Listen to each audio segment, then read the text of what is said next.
지난번 일본 대지진이 일어나고 전 세계가 일본 사람들에 대한 인식이 대단히 감동적으로 바뀌었습니다. 어느 나라 사람들이나 다 똑같지 않겠나, 사람이 특별히 다른 게 뭐가 있겠나, 그런 생각을 다 했었지만 일본 사람들은 정말 특별했어요. 그 어려운 형편에서도 그들의 질서의식이라든지 또는 인내심이라든지 다른 사람을 배려하는 마음이 정말 특별했습니다. 그건 인정할 수밖에 없는 일이었어요.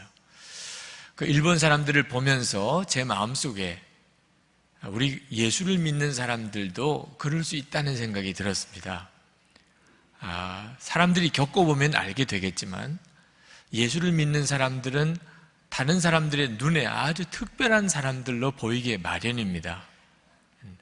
우선 죄 안 짓는 사람들, 원수도 사랑하는 사람들, 항상 기뻐하고 모든 일에 감사하는 사람들, 죽음도 두려워하지 않는 사람들, 언제나 어떤 손해를 보더라도 거짓말하지 않는 사람들, 이런 이미지가 예수를 믿는 사람들입니다. 하나님이 그렇게 말씀하셨어요. 예수를 안 믿는 사람들이 예수를 믿는 사람들을 만날 때 이 사람들은 참 이상한 사람들이다, 특별한 사람들이구나, 이런 생각을 하게 되는 일이 정상입니다. 물론 여러분들도 그렇게 생각하시고 저도 그렇게 생각을 합니다만 지금 현재로서는 그런 점에 있어서 문제가 있어요. 예수를 안 믿는 사람들이 예수 믿는 사람들을 그렇게 생각할까? 솔직히 정말 자신이 없습니다. 우리들끼리도 우리들을 서로 생각할 때 자신이 없어요. 원수를 사랑한다, 우리들도 자신이 없어요. 항상 기뻐하고 범사에 감사한다, 죽는 것도 두려워하지 않는다. 아직까지 우리들끼리도 그 점에 대해서 자신이 없는 문제이긴 하지만, 그러나 저는 분명하게 믿습니다. 반드시 그렇게 되게 돼 있어요. 하나님의 성령께서 예수를 믿는 성도들의 삶을 그렇게 바꾸어 가실 것입니다. 근데 왜 지금은 그러지 못할까? 예수를 믿는데도 내가 그런가? 나는 모든 죄를 이제는 다 끊어버렸고 원수도 정말 사랑하게 되었고 죽음도 무서워하지 않고 항상 기뻐하고 모든 일에 감사하고 거짓말하지 아니하고 내가 그렇게 사나? 만약에 여러분이 그 점에 대해서 자신이 없으시다면 여러분이 예수를 믿으시지만 여러분과 함께 하시는 예수님에 대해서는 아직 잘 모르시기 때문입니다. 예수님이 여러분과 함께 하시는 것에 대해서 분명하게 알지 못하면 그러면 지금 제가 드렸던 모든 말씀들은 다 지식에 불과한 거죠. 성경을 읽으니까 그렇게 되어 있어요. 예수를 믿으면 그렇게 살라고 되어 있습니다. 근데 사라지는 건 전혀 다른 문제예요. 사라져야 하는 것이거든요. 여러분, 그런 날이 올까요? 나도 그렇게 될 수 있을까요? 물론입니다. 우리와 함께 계시는 예수님을 분명히 알게 되면 우리 모두가 다 그렇게 됩니다. 저는 이번에 시편 23편을 강의하게 되는 순서, 본문 말씀의 순서가 그렇게 왔습니다. 저는 한 절씩 6번에 걸쳐서 설교를 하려고 합니다. 여러분 중에는 이러다가 언제 시편 끝나나 이런 생각 하실 분도 계시겠습니다만, 오늘 우리 성가대에서 시편 23편으로 찬양을 해주신 것처럼 이 시편 23편은 성경 중에서도 아주 특별해요. 많은 성도들이 가장 좋아하는 성경 중에 하나입니다. 그런데 이 시편 23편 말씀이 내 성경이 되어져야 역사가 일어납니다. 세상 사람들이 우리가 특별한 사람이 되었다는 걸 알게 됩니다. 구원받은 사람이고 하나님의 자녀고 그리고 정말 성령의 사람인 것을 알게 됩니다. 시편 23편 말씀이 내 성경이 되지 않으면 그러면 예수 믿는 것 자체가 혼란스러워요. 여러분, 시편 23편 말씀이 여러분의 성경이 되었나요? 시편 23편은 다 아실 거예요. 여러 번 들으셨을 겁니다. 좋아하는 말씀이기도 하실 거예요. 들으면 위로도 되실 거예요. 그러나 시편 23편이 내 성경인가는 다른 문제입니다. 먼저는 여호와는 나의 목자시니 라고 그렇게 말씀했습니다. 여러분, 요즘에 어떻게 먹고 사세요? 도대체 무슨 돈으로 먹고 사세요? 목사님, 제가 열심히 일해서 먹고 살지요. 여호와는 나의 목자는 아니에요. 그래서 내가 열심히 일해서 먹고 사는데 무슨 여호와가 목자십니까? 여러분, 애들은 어떻게 공부시키세요? 아이고, 모아둔 돈 가지고 하지요. 어떻게 집은 마련하셨어요? 부모님이 좀 도와주셨죠. 네. 자동차는 어떻게 유지하세요? 글쎄 말이에요. 그래도 하여튼 어떻게 합니까? 하여튼 어떻든지 모아서 아끼고 그렇게 해서 차를 타고 다니지요. 여호와는 나의 목자가 아니세요. 네. 여호와는 나의 목자라고 듣기는 좋아도요, 실제로는 내 힘으로 사는데요. 내가 열심히 일해서 사는 거고, 내가 열심히 벌어서 애들 공부시키고, 내가 열심히 일해서 집도 마련했고, 여호와는 나의 목자는 아니신 겁니다. 자, 내게 부족함이 없으리로다. 여러분 그런가요? 아니면 너무 부족한 게 많아요. 점점 더 많아요, 부족한 것이. 전에는 그저 남편 혼자서 일해도 됐는데 이제는 아내도 같이 일을 해야 돼요. 왜? 부족한 게 너무 많아요. 그러면 이 성경은 내 성경은 아니에요. 들으면 은혜롭기는 했는데 내 성경은 아니잖아요. 기도 제목이 왜 그렇게 많지요? 근데 그 기도 제목이 이 나라와 민족의 복음화를 위한 겁니까? 세계 열방이 예수를 믿게 되는 일을 위해서 그렇게 기도 제목이 많아졌나요? 그렇게 나 자신을 위해서 기도할 게 많으네요. 지난 주일에 제가 책을 소개시켜 드렸죠. 랜디 알코니 쓴 악의 문제 바로 알기에 보면 이런 구절이 나옵니다. 읽어보셨을지 모르겠는데요. 천사들이 눈물을 흘린다면 자신의 문제가 아니라 세상이 고통으로 가득하기 때문일 것이다.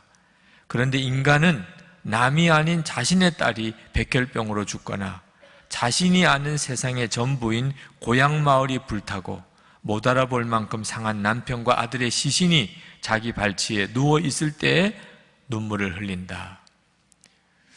우리는 다른 사람을 위해서 울어본 적이 별로 없어요. 나라를 위해서 기도하다가 울어본 적도 많지 않습니다. 내 문제가 급해지면 그러면 그냥 눈물이 쏟아지네요. 자, 예수님을 믿고도 시편 23편 말씀은 내 말씀이 아닌 이유가 뭐죠? 다윗은 여호와는 나의 목자라고 고백을 했는데 우리에게 있어서는 여호와가 나의 목자인 고백이 안 나오기 때문입니다. 이 시편의 배경이 되는 이스라엘은 성지순례를 갔다 오신 분들은 아시겠습니다만 우리나라 같은 자연이 아닙니다. 우리나라는 풀밭이 있어요. 산에 가면 그 풀밭이죠. 이스라엘 땅은 광야입니다. 정말 황량한 광야예요. 그런 광야에서 양에게 있어서 목자는 그냥 생명 그 자체입니다. 목자가 없으면 양은 그냥 죽는 겁니다. 어디 가서 풀 하나 뜯어 먹을 수가 없어요. 이스라엘 백성들은 광야에서 40년을 살았습니다. 하나님이 그렇게 하셨어요. 왜 그런가? 여호와가 나의 목자라고 하는 믿음 하나를 분명하게 심어주려고 그런 겁니다. 여러분, 광야에서 40년을 살았다는 이야기는 그 자체가 기적이에요. 왜냐하면 광야는 사람이 살 데가 못 됩니다. 거기는 물이 없어요. 낮에는 햇볕이 뜨거워서 견딜 수가 없습니다. 밤에는 추위를 견딜 수가 없어요. 먹을 수 있는 무슨 먹을거리를 구할 수가 없어요. 잠깐 하루나 이틀 광야로 나갔다가 오는 일은 몰라도 광야에서 40년은 그것도 300만이 넘는 사람들이 그건 불가능한 일입니다. 하나님이 아침에 만나를 내려주시고 낮에는 구름 기둥으로 햇볕을 막아주시고 밤에는 불 기둥으로 추위를 막아주시고 자, 이렇게 하셔서 반석에서 샘이 터져서 물이 나게 하시고 그렇게 해서 40년을 사는 겁니다. 사람의 환경이 어지간해야 절약도 하자, 우리 더 열심히 살아보자, 뭐 좀 좋은 날이 올 테니까 기다려보자 그러는 거죠. 이건 최악의 상황이에요. 이건 생존 자체가 불가능한 상황입니다. 이런 경우에는 노력해보자, 참아보자, 뭐 더 열심히 살아보자 하고 할 수도 없어요. 오직 하나님만, 기적을 일으키시는 하나님만 바라보는 겁니다. 하나님이 역사하시면 사는 거고 그렇지 않으면 죽는 거예요. 그렇게 이스라엘 백성들은 40년 광야에서 살았어요. 다윗이 여호와는 나의 목자시니 라고 하고 고백한 것은 바로 그 심정입니다. 하나님 아니면 우리는 죽어요. 하나님 말고는 의지할 데가 아무것도 없어요. 근데 우리들의 문제는 하나님 말고도 믿을 때가 많다는 겁니다. 우리도 다 하나님을 목자라고 그렇게 고백은 해요. 하나님을 믿어요. 근데 하나님만 믿나요? 가지고 있는 돈도 믿어요. 가족, 친척들도 믿어요. 내가 그동안에 공부했던 내 학력, 또 그래서 생겨난 여러 인맥, 이런 것도 내가 다 믿어요. 우리는 하나님 말고도 믿는 게 많습니다. 이스라엘 이 다윗이 고백하는 이 여호와는 나의 목자시니와 우리가 하나님을 믿는 것과는 많이 다릅니다. 그러니까 부족함이 없으리로다라는 이런 체험이 없는 거예요. 이 부족함이 없다는 이런 고백은 사람들 사이에서는 거의 쓰지 않는 이야기입니다. 세상에 부족한 게 없는 사람이 어디 있어요? 하나님을 제대로 믿지 않으니까 또 제대로 하나님의 역사를 체험을 못하는 거죠. 양에게는 목자가 하나밖에 없습니다. 어느 목사님이 이스라엘에 유학을 하는 중에 이 양과 목자의 관계에 대해서 실제로 한번 들어가서 보고 싶어서 목자들이 양치는 그 현장에 아주 오랜 기간 동안 같이 지내본 적이 있었다고 그래요. 한 번은 들판에서 양을 치는데 갑자기 날씨가 안 좋아져서 막 폭우가 우박이 쏟아지는데 양떼들을 목동들이 다 몰아서 이제 큰 바위 동굴에 피신을 다 들어왔습니다. 목사님도 그 동굴에 피신을 해 가서 좀 난감한 생각이 들더래요. 이 어느 양이 어느 목동의 양인지를 알 수가 없더래요. 다 한꺼번에 몰려 들어와서. 자, 이제 날씨가 좋아지면 이거 목동들이 어떻게 자기 양을 챙겨서 갈까? 너무너무 궁금하더래요. 그런데 막상 날이 개고 난 다음에 걱정할 게 없더래요. 어느 목동이 일어나서 노래를 부르면서 나가니까 그 목동의 양들만 다 일어나서 따라가더래요. 다른 양들은 꿈쩍도 안 하더래요. 그 다음에 또 다른 목동이 일어나서 이렇게 노래를 부르면서 나가니까 또 그 목동의 양들만 여기저기 섞여 있다가 다 일어나서 따라 나가더래요. 서로 목동들끼리 뭐 싸울 것도 없고 내 거다 너 거다 할 것도 없더래요. 그러나 그 목자가 부르는 목소리를 따라서 양들이 다 가더랍니다. 양에게 있어서는 목자가 하나밖에 없어요. 근데 우리에게 있어서는 그렇지가 않는 게 문제인 거죠. 우리에게 있어서는 목자가 많아요. 그게 문제예요. 저는 부족함이 없으리로다, 이런 시편 23편 1절의 고백이 저에게는 실감이 나지 않는 것이었어요. 저는 부족한 게 늘 많았습니다. 근데 이유가 무엇인지는 몰랐어요. 저는 하나님만 나의 목자로 삼는 이런 믿음을 어려서부터 가지고 있지는 않았습니다. 저는 하나님보다도 더 믿는 목자가 있었어요. 저희 아버님이셨어요. 저는 목사였기 때문에 특히 더 그랬습니다. 저희 동생들에게는 아마 그러지 않았을 거예요. 아버님이 목사라는 것이 저희 동생들에게는 뭐가 그렇게 의지가 됐겠어요. 근데 저에게 있어서는 아버님이 목사님이라는 것이 굉장한 의지가 됐어요. 목사로서 이제 제가 목회를 해나가는 과정에서 목사이신 저희 아버님의 존재는 저에게는 굉장한 배경도 되고 의지도 되고 힘이 되어 주었어요. 근데 저는 그게 문제라는 생각을 하지 않았습니다. 목사로서 아버지인 목사님을 의지하는 게 뭐 문제예요? 여러분, 그게 뭐 잘못된 겁니까? 전 전혀 그걸 몰랐어요. 제가 그 사실이 심각한 문제라는 것을 깨달은 것이 제가 군목 훈련 받다가 다리가 부러져서 장애인이 될 위기에 빠졌을 때입니다. 자, 목사인 저에게 있어서 그런 위기 상황에 부딪혔을 때 저는 아버지를 찾았어요. 아버지가 제 목자였으니까. 그때도 저는 그게 심각한 문제인 줄 몰랐어요. 어떻든지 아버님에게 연락이 가야 되고, 그래서 아버님이 손을 쓰셔서 저를 도와주셔서 수술을 제대로 받도록 그렇게 해주셔야 된다는 생각만 했습니다. 그러나 누구도 저에게 아버님과 연결해 주는 사람이 없었어요. 그리고 혼자 남았습니다. 그때서야 하나님 생각이 났어요. 하나님을 3번 크게 불러보았고 아무 대답을 듣지 못했습니다. 저는 그때 제 심령 중심에 내가 심각한 문제가 있는 사람이구나. 목사인데 말입니다. 내가 심각한 문제가 많은 사람이구나. 그때 알았어요. 나는 하나님을 진짜 믿는 사람이 아니었어요. 어떻게 그렇게 목사라고 할 수 있어요? 그때부터 제가 꺾어졌어요. 내가 엉터리 중에 엉터리구나. 그때가 저에게 회심의 때였습니다. 아버지 믿고 의지하던 그런 아들이 이제는 정말 살아계신 하나님께로 향하는 제게 있어서는 정말 회심의 때였어요. 여러분, 다윗이 여호와는 나의 목자시니라고 하는 이런 고백은 다윗에게는 여호와 하나님 외에는 의지할 데가 아무 데도 없다, 그런 뜻입니다. 다윗은 정말 그랬어요. 아버지조차도 다윗은 의지의 대상이 아니었습니다. 아버지 이새가 다윗을 얼마나 무시했는지 모릅니다. 사무엘이 하나님께서 이제 사울왕 이후에 이스라엘의 왕은 이새의 집안에 있는 아들에게서 주시겠다고 하셔서 이새를 찾아왔어요. 아들을 다 불러 모으라고 그랬습니다. 근데 이새가 다윗만 빼고 다 불러 모아서 다윗만 빼고. 왜?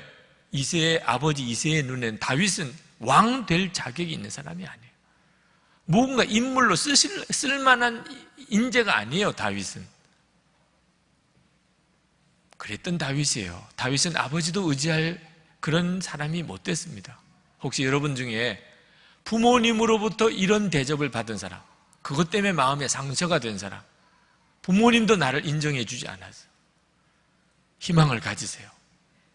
다윗의 반열입니다. 다윗의 반열. 네.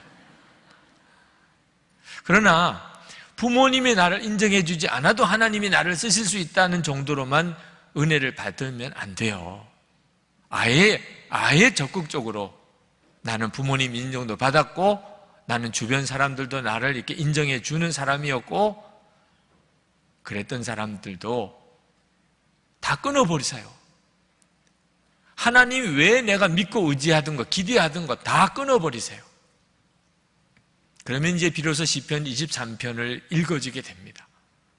여호와는 나의 목자시니 다윗의 그 고백과 그 심정을 이해하게 돼요.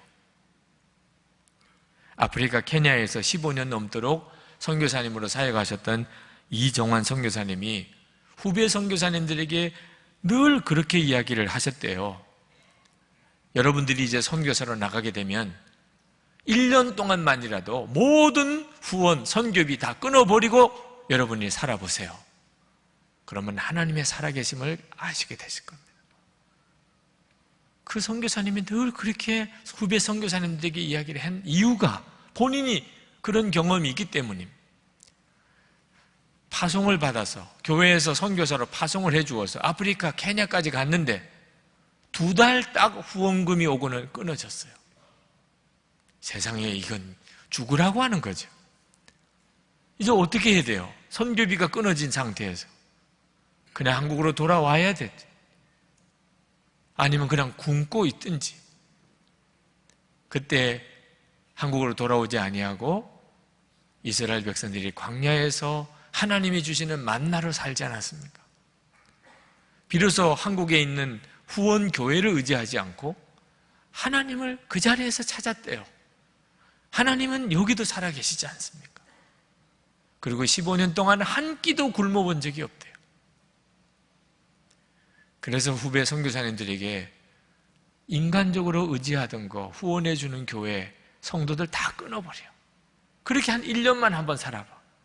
그러면 하나님은 정말 살아계시고 역사하심을 알게 될 것이라고 그랬다는 거죠. 그래서 우리가 선교사님 이제부터 돕지 말자 이런 결론으로 가자고 하는 말은 아닙니다. 그건 전혀 다른 문제지요. 우리가 스스로 그 선교사님이 하나님을 만나게 하려고 후원금을 끊는다, 이건 정말 하나님 뜻 아니죠. 혹시 여러분들이 이런 일을 만나게 되면 그렇게 믿음으로 반응해 보라는, 혹시 여러분들이 이런 상황에 부딪히게 되면 죽겠다고 하지 말고 하나님, 이제는 내가 여호와는 나의 목자신이라고 하는 고백하는 이 믿음을 이제 내가 갖게 되겠구나, 그렇게 반응해 보시라고 하는 겁니다. 여러분, 여호와는 나의 목자신이라고 하는 이 고백은요, 은혜로운 고백이기보다는 위험한 고백이에요. 아마 오늘 이 시간에 여러분들 중에 상당히 많은 분들에게는 이 시편 23편 1절 말씀은 위험한 말씀입니다. 하나님 외에 다른 의지하던 거 다 끊어버리라. 이건 아마 여러분들 중에는 두려운 말씀이 되실 거예요. 정말 그렇게 하고도 살 수 있을까? 하나님을 진짜 믿는 사람에게는 문제가 안 되지요. 그러나 하나님을 진짜 믿지 못한 사람에게는 죽으라는 말처럼 들립니다. 하나님 외에 믿고 의지하던 거 다 끊어버리라. 이건 정말 심각한 말씀이죠. 내 신앙의 실체를 보게 됩니다. 근데 실제로 정말 이렇게 결단해 본 사람들은 하나님을 만나게 돼요. 살아계신 하나님을 체험하게 됩니다. 조지 밀러 목사님이 대표적이신 분이에요. 조지 밀러 목사님은 여호와는 나의 목자시니 이 말씀 그대로 살았어요. 그 말은 무슨 뜻인가? 어떤 누구에게도 도움을 요청하지 않고 살았다는 이야기입니다. 여러분, 애 하나 둘 기르는 것도 얼마나 힘들어요. 아이들 잘 기르는 게 쉬운 일 아니잖아요. 그런데 조지 밀러 목사님은 무려 2,000명 넘는 고아를 먹이고 살렸어요. 그러니 돈이 얼마나 들었겠어요. 그러나 조지 밀러 목사님은 가진 거 아무것도 없었어요. 그렇다고 누구에게 도와달라고 손 벌리지도 않았어요. 오직 하나님께만 기도했어요. 그리고 그 고아 2,000명을 먹이고 살렸어요. 왜 조지 밀러 목사님이 그렇게 유난스럽게 했을까? 한 번은 독일에 있는 어느 단체에서 조지 밀러 목사님의 고아원 이야기를 듣고는 우리가 얼마를 보내드릴까요? 연락이 왔어요. 그때 조지 밀러 목사님께서 회답을 하기를, 왜 그걸 나에게 물으십니까? 하나님에게 물으세요. 하나님께 물으세요. 조지 밀러 목사님 고아원에 얼마가 필요하고 얼마를 보내야 됩니까? 하나님이 응답 주시는 대로 하시면 되잖아요. 왜 나에게 물으시나요? 저는 하나님께 약속을 했습니다. 내가 어느 누구에게도 도움의 손길을 요청하지 않겠다고. 저는 오직 하나님께만 기도하겠다고. 저는 그렇게 한 사람입니다. 저에게 얼마가 필요한지 묻지 마세요. 어떻게 이럴 수가 있어요? 그건 조지 밀러 목사님에게 그렇게 한 까닭이 있습니다. 조지 밀러 목사님이 목회를 하셨어요. 영국의 산업혁명 이후에 대단히 어려운 때입니다. 영국에 있는 노동자들이 이제 기계가 막 발달되어서 노동력을 대신하기 시작하면서 이제 노동력들은 남아 돌아가고 일자리는 부족하고 먹고 살기 정말 어려웠어요. 하루 벌어서 하루 먹는 거예요. 성도들이 주일에 교회를 안 나옵니다. 주일에도 일을 해야 월요일에 먹을 거 아닙니까? 월요일은 굶나요? 주일에 예배드리고? 목사님이 신방을 가서 하나님을 믿으세요. 하나님이 우리의 먹을 것을 책임져 주실 겁니다. 예배드리면 하나님이 토요일에 그 이상의 수입을 주시지 않겠습니까? 안 믿는 거예요. 목사님이 설교만 해가지고는 안 될 거라는 걸 깨달았어요. 이건 설교만 해서 될 문제가 아니구나. 그래서 결심을 합니다. 하나님만 믿고 엄청난 일을 내가 한번 저질러 봐야 되겠다. 그 엄청난 일이 고아 먹여 살리는 일입니다. 자, 먹을 사람은 엄청나게 많아요. 가지고 있는 건 없어요. 누구에게도 손 벌리지 않기로 했어요. 하나님만 믿고 기도하기로 했습니다. 자, 먹을 게 생기나 안 생기나 말입니다. 조지 밀러 목사님이 정말 그렇게 갈급했던 것은 우리에게 있어서는 목자는 한 분밖에 없다는 거예요. 우리를 먹이고 살릴 분은 하나님이시라는 겁니다. 우리가 그 믿음이 분명하지 않으니까 하나님께서 지금까지 먹이고 살리셔도 여전히 우리는 마음속에 부족한 게 너무 많아요. 근심 염려 속에 살아요. 여러분, 정말 예수님 분명하게 믿으시는 믿음으로 서셔야 됩니다. 시편 23편이 내 성경이 되어야 하나님을 이제 진짜 믿는 거예요. 저는 한동안 제 힘으로 살고 목회도 하는 거라고 생각했어요. 정말 하나님만 믿고 의지하는 자세가 없었어요. 목회도 열심히 하면 되는 거 아닙니까? 그렇게 생각했습니다. 저는 공부도 한번 좀 제대로 해보고 싶었어요. 목사도요, 공부를 제대로 해야, 그래야 인정도 받고 존경도 받더라고요. 근데 하나님께서 제가 대학원 마지막 학기 때 이 대학원 졸업 포기하라, 그런 말씀을 하셨어요. 제가 그 말씀에 순종하려고 할 때 저는 너무너무 비참한 심정이 들었어요. 정말 비참하더라고요. 근데 몰랐어요, 그때는. 하나님께서 이 시편 23편을 읽고 고백할 수 있는 믿음으로 저를 세우려고 하는 뜻인 줄 몰랐어요. 제 마음속에 하나님 말고 자꾸 다른 목자를 여러 두기를 원하는 겁니다. 불안하니까 어떻게 하나님만 믿고 살아요? 그러니까 자꾸 목자를 여럿을 두려고 하는 거죠. 이게 얼마나 문제가 많은 건지를 몰랐어요.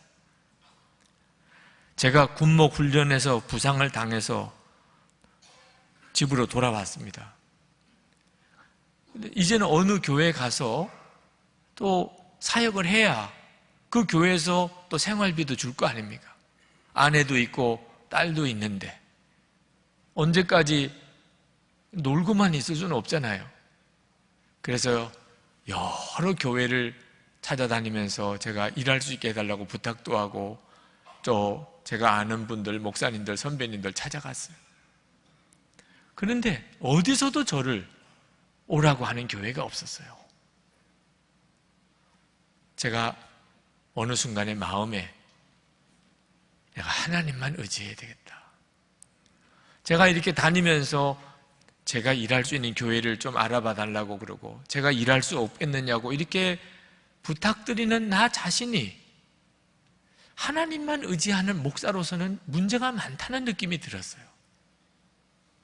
그래서 사람들에게 부탁하는 것 다 끊고 골방에 들어가서 기도만 하기로 작정을 했습니다. 그렇게 3개월을 기도를 했어요. 진짜 3개월 동안 어느 누구도 저를 찾아주지도 않고 연락도 안 왔어요. 근데 그 3개월의 기간이 여호와는 나의 목자라고 하는 이 믿음의 고백을 분명하게 하는 기간인 줄은 그때는 몰랐어요.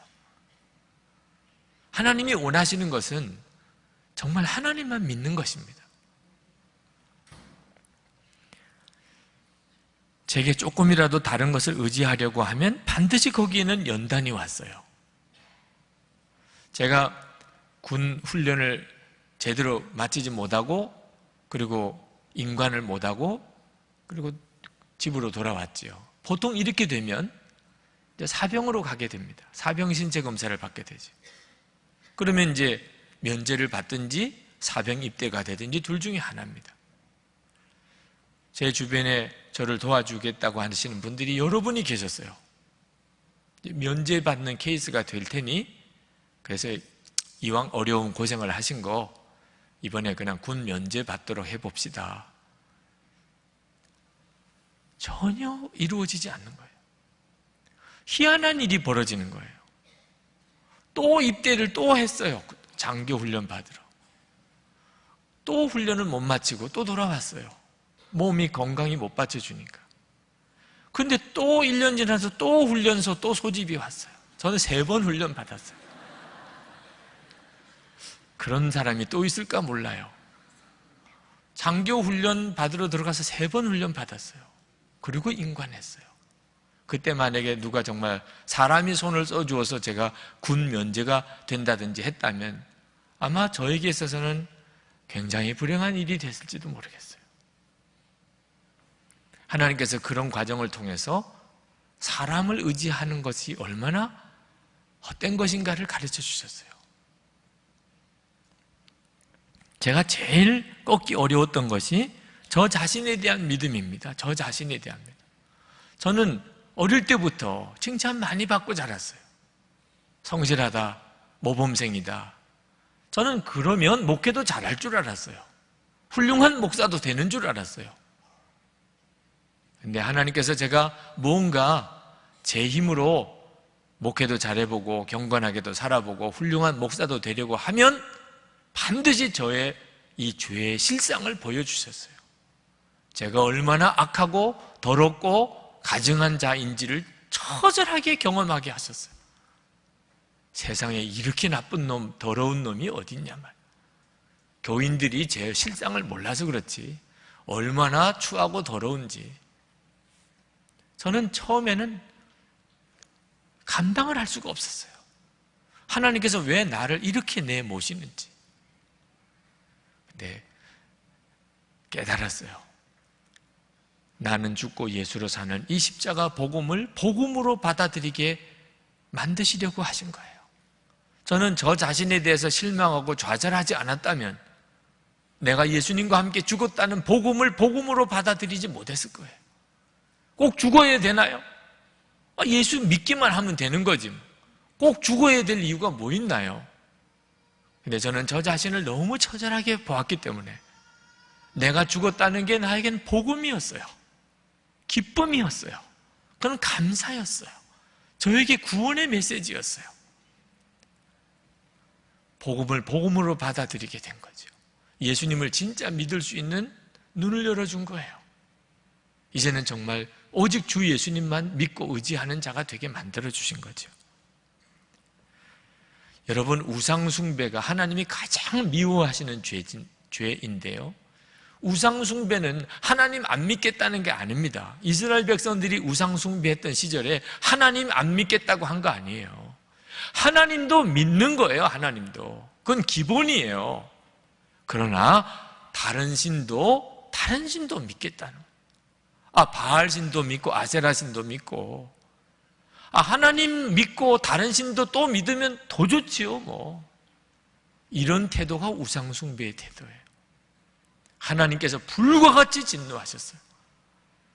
얼마나 그로 인해서 이스라엘 백성들이 징계를 많이 받았는지는 여러분 다 잘 아시죠? 하나님께서 왜 이렇게 진노하셨어요? 하나님 안 믿겠다는 건 아닌데 다른 신도 믿겠다는 거죠. 이게 얼마나 무서운 마귀의 계략인가를 모르기 때문에 그런 거예요. 하나님만 믿는 게 아니고 다른 것도 믿겠다. 이게 얼마나 무서운 마귀의 계략인지를 이스라엘 백성들이 깨닫지 못하니까 하나님이 답답하신 거예요. 그건 망하는 길이요, 죽는 길이에요. 베드로전서 5장 8절에 근신하라 깨어라 너희 대적 마귀가 우는 사자같이 두루다니며 삼킬 자를 찾나니. 여러분 정신 똑바로 차리셔야 돼요. 우리 주변에 마귀가 우리를 삼키려고 우는 사자같이 두루 돌아다니고 있어요. 그 마귀의 전략이 뭡니까? 하나님 말고도 믿을 거 있다는 거예요. 하나님 말고 이거 믿으라는 거예요. 하나님도 믿지만 교회도 가. 그러나 하나님만 믿을 게 뭐 있어. 돈도 믿고 사람도 믿고 그러다가 다 무너지는 거예요. 마귀가 항상 그렇게 유혹하니까. 이스라엘에 유학을 갔던 그 목사님이 목동으로부터 들은 이야기입니다. 어느 날 그 농장에 깻묵 쌓아놓은 창고에 불이 났어요. 깻묵들이 막 타는 거죠. 그런데 불 끌어갔다가 이 양들이 깻묵 타면서 나는 고소한 냄새, 그냥 그 창고로 막 몰려드는 겁니다, 양들이. 막대기로 그 양떼들을 때리면서 가까이 오지 말라고 그렇게 해도 이쪽을 막으면 저쪽이 터지고 저쪽을 막으면 이쪽이 터지고 정신을 못 차려. 불 끄는 것보다 양떼들을 지켜야 하기 때문에 나중에는 얼마나 이분이 몸이 상했는지 몇 주일을 알았대요. 몇 주일을. 양떼들은 목자의 음성을 듣습니다. 그게 생명길이니까. 그런데 깻묵 창고에 불이 나고 나니까 이제는 목자의 음성도 소용이 없어요. 왜요? 그 깻묵 탈 때 나는 고소한 냄새 때문에. 불이 붙어 있어요. 그리로 들어가면 그냥 양떼들은 털에 불이 붙어서 죽습니다. 근데 양떼들은 그게 안 보인다는 거예요. 그냥 깻묵 냄새에 그냥 정신없이 밀려 들어오는 거예요. 그게 우리예요. 여러분, 그게 우리예요. 주님이 우리 가운데 계시고 우리의 목자이시죠. 평소에는 주님의 말씀을 잘 듣는 것 같아요. 근데 한번 마귀가 우리를 미혹해서 넘어뜨리려고 역사할 땐 정신을 못 차려요. 한번 욕심이 발동하면 마귀가 우리의 눈을, 마음을 혼미케 하여 그리스도의 복음의 광채를 보지 못하게 하면 정신을 못 차려요. 죽는 길로 가는 거예요. 죽는 길로. 정신 똑바로 차리셔야 돼요. 왜 예수를 믿어도 나는 죽고 예수로 사는 믿음을 가져야 하는 건가요? 왜 그렇게 우리 자아는 십자가에 죽어지고 그리고 예수님으로 사는 건가요? 우리의 이 자아가 마귀의 미혹에 너무 쉽게 움직여요. 거짓 목자들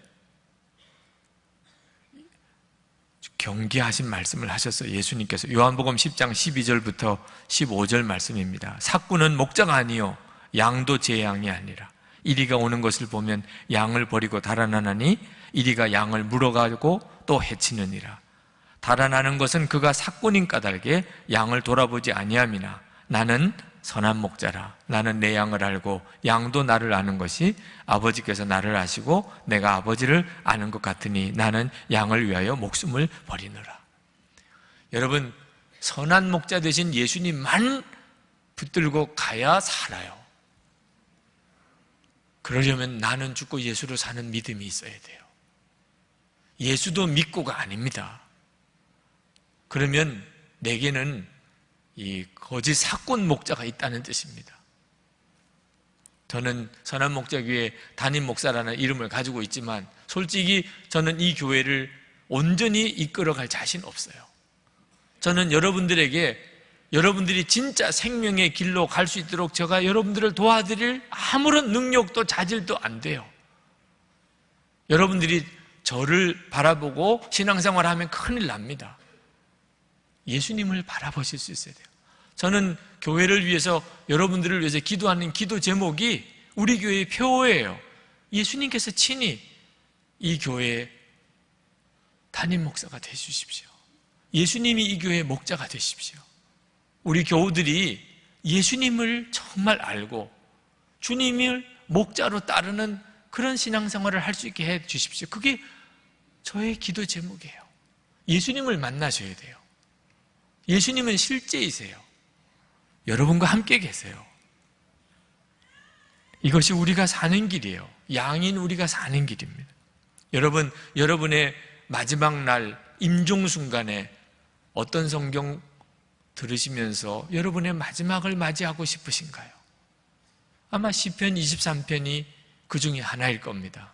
시편 23편의 말씀을 들으면서 여러분의 마지막 순간을 맞이하면 아마 여러분들의 마음의 심령에는 정말 죽음의 두려움이 떠날 거예요. 그러나 그걸 임종 때만 할 것 왜 그래야 돼요? 왜 임종 때만 이 말씀이 필요하죠?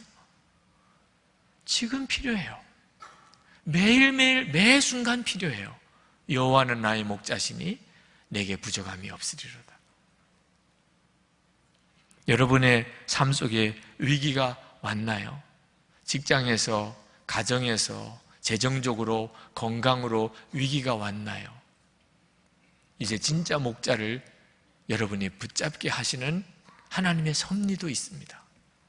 가짜 목자를, 사꾼 목자를 주님이 다 걸러내시는 거예요. 진짜 믿어서는 안 될 대상을 믿은 거예요. 하나님이 보내주신 사람들은 다 귀해요. 그러나 그들은 사랑의 대상이에요. 내가 그들을 섬겨야 될 대상일 뿐이에요. 믿고 의지할 대상은 아닙니다. 믿고 의지했다가는 무너져요. 거기서 다 무너져요. 우리가 믿고 의지할 대상은 주님밖에 없어요. 성지순례를 갔다가 가이드에게 12일 동안에 모든 걸 다 맡겼어요. 먹으라 그러면 먹고, 이거 먹으라 그러면 이거 먹고, 저거 먹으라면 저거 먹고. 출발할 시간을 정하면 그 시간에 모여서 떠나고, 버스를 타자 그러면 버스를 타고, 비행기를 타라 그러면 비행기를 타고, 걸어가자 그러면 걸어가고. 하여튼 모든 일정, 먹는 거, 자는 거 다 가이드에게 맡겼어요. 성지순례 갔다가 오면서 성지에서 보고 들은 것도 참 은혜롭고 좋았어요. 그러나 저에게 있어서 특별한 체험이 있는 것은, 그것은 위임한 자의 행복이에요. 다 믿고 맡겨버렸더니 그렇게 편하네요. 정말 먹는 거 걱정 안 하고, 그 다음 내일 일정 걱정 안 하고, 뭐 타고 가야 될지 걱정 안 하고, 그렇게 12일 동안 살다 왔어요. 성지순례만 그렇게 사나요? 주님의 계획은 우리의 일생이 그렇게 사는 거예요.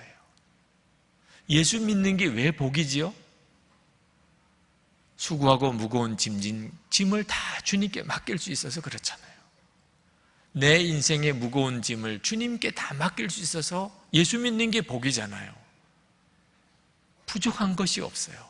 부족한 것이 없어야 비로소 다른 사람에게 베풀어 줄 수 있잖아요. 다른 사람을 받아줄 수 있잖아요. 저는 설교 때문에 얼마나 힘들었는지 모릅니다. 설교는 저에게 있어서 가장 스트레스가 되는 일입니다.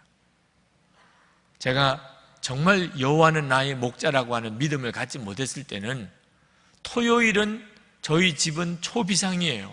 제가 너무너무 예민해져 있었기 때문에.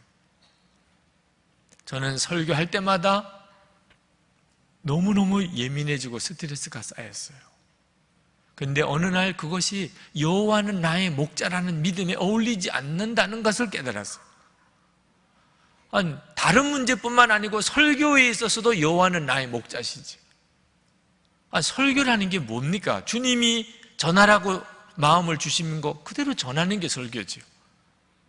이론적으로 따지면 스트레스 받을 이유가 하나도 없는 거죠. 주님이 전하라는 거 전하면 되잖아요. 그때 하나님께 기도했던 기도가, 하나님, 제가 이제부터 설교를 제가 고민하고 스트레스 받고 이렇게 준비 안 하겠습니다. 주님이 저에게 말씀을 주실 줄 믿겠습니다. 그리고 그걸 전하는 것이고, 만약에 주시지 않으면 저 주님이 아무것도 전할 말씀을 안 주셔서 오늘은 설교 없습니다. 그렇게 할 겁니다. 교인들이 더 좋아할 것 같더라고요. 네. 예배도 얼마나 일찍 끝나요. 그냥 그렇게만 정했어요. 진짜 하나님이 저에게 영감을 주시고 전할 말씀이라고 확신을 주시지 않으면 저 주님이 아무것도 말씀 안 주셔서 오늘 전할 거 없습니다. 저 그렇게 하겠습니다. 그리고 정말 맡겼어요. 주님이 저를 설교자로 세우셨으면 전할 말씀도 주실 거라고 진짜 믿었어요. 그리고 정말 너무나 달라졌어요. 저는 제 설교사에게 전혀 새로운 눈이 열렸어요. 여러분은 설교자가 아니시기 때문에 저희가 가지고 있는 스트레스와 다른 문제로 스트레스를 받으실 겁니다. 여러분에게는 목자가 있으신 걸 아셔야 돼요. 그게 정말 스트레스가 되는 것이 옳은 건지, 여러분에게는 목자가 있으세요. 주님이 다 공급해 주시는 것입니다. 이 시간에 우리 같이 기도하십시다. 시편 23편 1절 말씀이 내 말씀이 되게 해주소서. 이것이 내 고백이 되게 해주소서. 여호와는 나의 목자십니다. 이제는 내게 부족한 것이 없습니다. 그 하나님을 진짜 믿는 사람이죠. 제가 이렇게 믿겠습니다. 이제부터 하나님 외에 다른 내가 목자 삼았던 거 다 이 시간 다 십자가에 못 박겠습니다. 저는 오직 주님만을 믿습니다. 완벽하게 나를 세우시고 채워주시고 공급하시고 인도하실 주님이신 걸 믿습니다.